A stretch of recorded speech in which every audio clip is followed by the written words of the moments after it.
Sebanyak 17 tersangka kasus uang palsu di kampus UIN Alauddin Makassar terancam hukuman pidana penjara seumur hidup setelah dijerat pasal berlapis. Polisi menyebut pembuatan uang palsu di dalam kampus UIN Alauddin Makassar ini telah berjalan sejak tahun 2010. Kapolda Sulsel Irjen Pol Yudiawan Wibisono menyebut bahwa proses produksi uang palsu tersebut sempat berhenti beberapa tahun, namun kembali lagi beroperasi pada 2022 lalu. Pada bulan Oktober 2022, para pelaku membeli mesin cetak asal Cina dari Surabaya. Kemudian operasi pembuatan uang palsu dilakukan hingga 2024. Adapun peran tersangka adalah mencetak hingga menyebarkan uang palsu tersebut.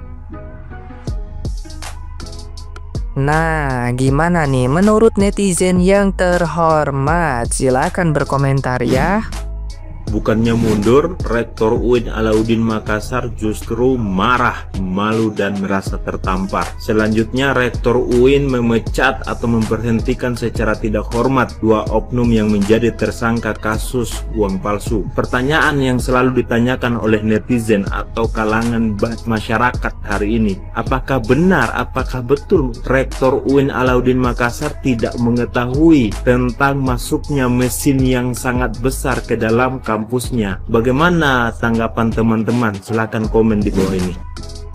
Ini yang bakal terjadi kalau suatu negara tuh kelebihan uang beredar. Baru-baru ini tuh kita dikagetin sama beredarnya uang palsu yang ada di UIN Makassar. Uniknya uangnya ini tuh sangat detail, sampai ada benang pengaman yang kalau kita terawang itu tuh benar-benar ada di uang asli dan uang palsu yang dibuat UIN ini. Kasus kayak gini tuh benar-benar nakutin dan bahaya banget buat ekonomi suatu negara.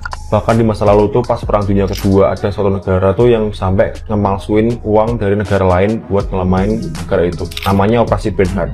Sampai membuat uang palsu buat ngelemahin Inggris lewat ekonominya. Kalau dulu tuh dari negara lain buat nyerang negara lainnya. Tapi kalau sekarang tuh malah terjadinya tuh di negara sendiri, di internal kita sendiri. Kasus ini tuh ngerugiin masyarakat karena semakin banyak uang beredar itu bisa membuat inflasi dan harga-harga di pasaran tuh semakin mahal. Untungnya pelakunya tuh udah ketangkap dan udah diproses sama kepolisian. Tapi masalahnya uang palsunya tuh susah banget buat dibedain dan udah beredar di masyarakat. Aku pengen tahu gimana pendapat kalian. Kasus uang palsu yang melibatkan UIN Alauddin Makassar sebagai sebuah universitas Islam cukup menyita perhatian dan cukup mind-blowing sebenarnya. Kenapa? Karena di kasus ini mesin percetakan uangnya itu sendiri ditemukan di area kampus, tepatnya di dalam perpustakaan kampus.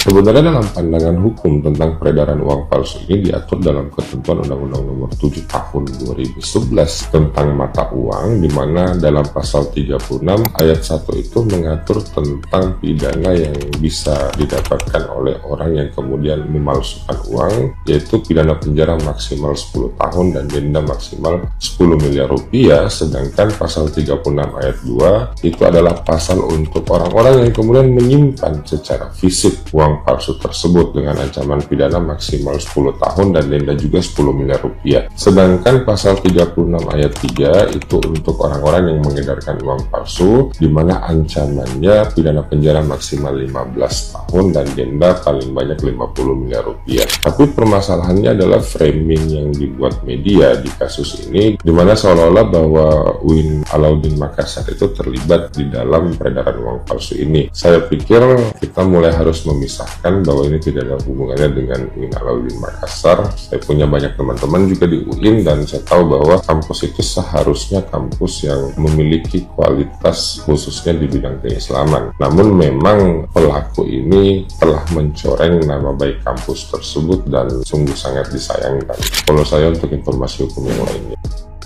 Rektor dari UIN Alauddin Makassar itu saat ini mengaku sangat malu terkait kejadian yang diduga menimpa dari oknum-oknum karyawan dari universitas tersebut yang memproduksi uang palsu justru di dalam kampus. Apalagi sistem produksinya itu dikelola di lantai dari perpustakaan, di gedung perpustakaan. Mereka memanfaatkan sebuah gedung toilet yang tidak terpakai dan itulah yang dijadikan jadi tempat untuk mencetak uang palsu tersebut. Yang manakala kalaupun kita dalami dan kita telusuri, ternyata 2 diantaranya dari 17 tersangka yang sudah ditetapkan oleh kepolisian, diantaranya adalah karyawan dari bank BUMN yang berbeda. Dan hal yang sangat mengejutkan adalah ternyata bahan baku dari pembuatan uang palsu tersebut itu didatangkan langsung dari Cina. Itu dimulai dari kertasnya serta tinta dan printer yang digunakan.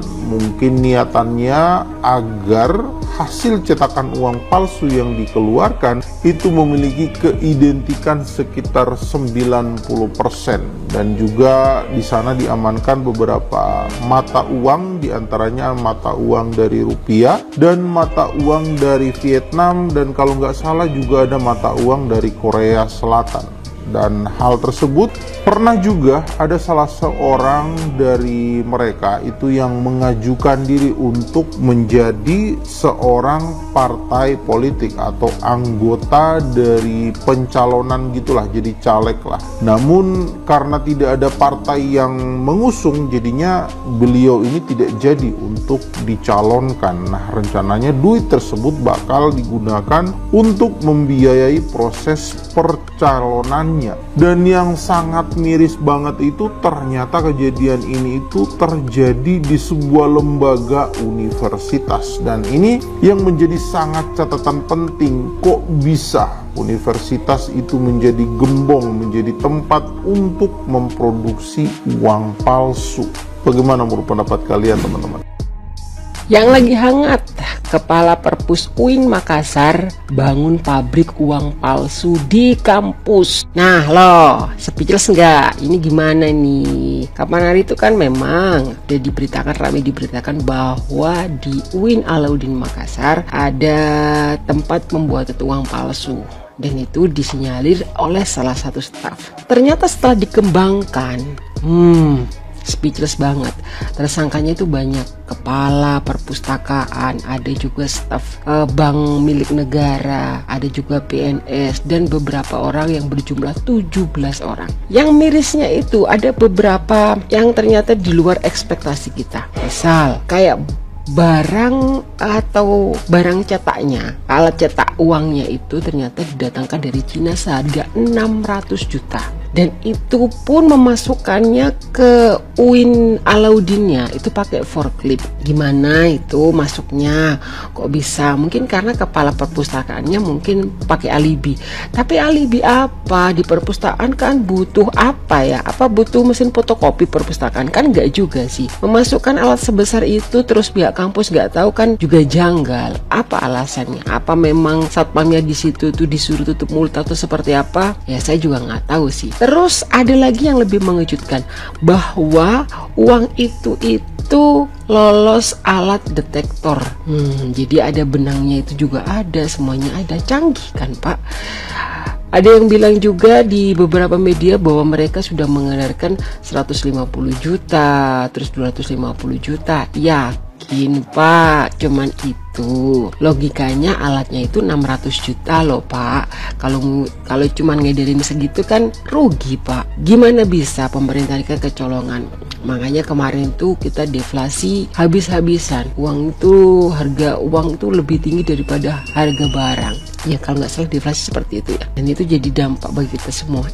Ternyata ada pabrik uang di Makassar. Pemerintah terkecoh sekecoh-kecohnya. Bagaimana bisa uang bisa digandakan dan itu hampir nyaris sempurna? Ada apa dengan negeri ini? Gimana ini uangnya kok bisa digandakan dengan nyaris sempurna? Bagaimana pengawasannya? Kalau seperti ini mungkin ada pabrik-pabrik uang yang lain yang tidak ketahuan, sehingga yang dirugikan lagi-lagi rakyat kecil. Ayo Bapak Prabowo, tegakkan lagi. Gimana ini biar semuanya itu bisa fight sama-sama lah Pak. Kalau misalnya akibat dari perang-perang di luar sana itu memang berpengaruh pada negara-negara, nggak apa-apa Pak. Tapi kalau memang itu pengaruhnya itu memang real pengaruh dari sana, jadi kita bisa fight bareng-barengan. Tapi kalau kayak gini Pak, aduh Pak, saya juga nggak terima Pak. Saya kembang kempis bayar hutang, bayar bank, bawa cicilan, ternyata di sana ongkang-ongkang kaki dapat uang. Saya juga mau Pak.